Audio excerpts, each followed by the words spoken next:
I am only an average man, but, by George, I work harder at it than the average man.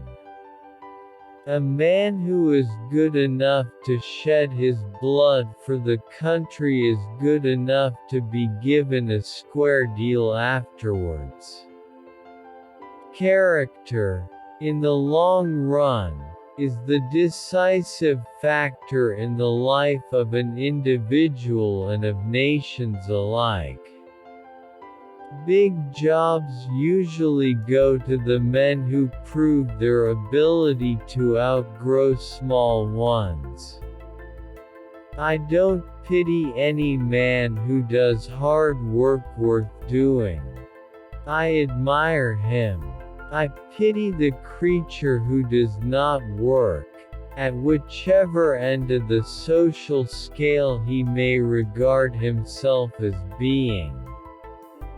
Obedience of the law is demanded, not asked as a favor.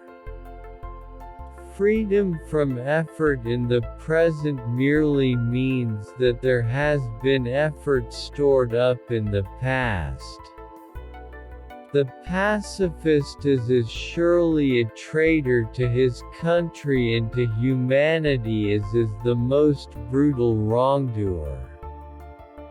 There has never yet been a man in our history who led a life of ease whose name is worth remembering. The human body has two ends on it, one to create with and one to sit on. Sometimes people get their ends reversed. When this happens, they need a kick in the seat of the pants. It is essential that there should be organization of labor. This is an era of organization. Capital organizes and therefore labor must organize. No great intellectual thing was ever done by great effort. No man is justified in doing evil on the ground of expedience. Probably the greatest harm done by vast wealth is the harm that we of moderate means do ourselves when we let the vices of envy and hatred enter deep into our own natures.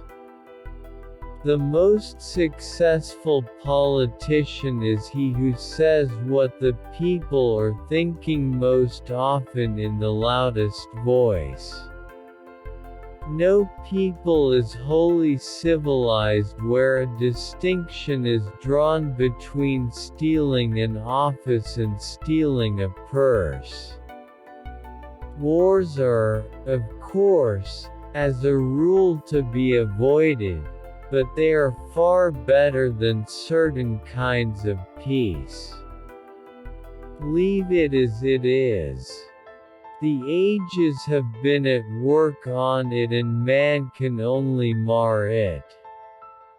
It is difficult to make our material condition better by the best law, but it is easy enough to ruin it by bad laws.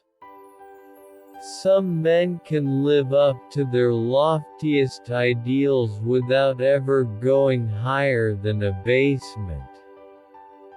To announce that there must be no criticism of the president is morally treasonable to the American public. I wish to preach, not the doctrine of ignoble ease, but the doctrine of the strenuous life.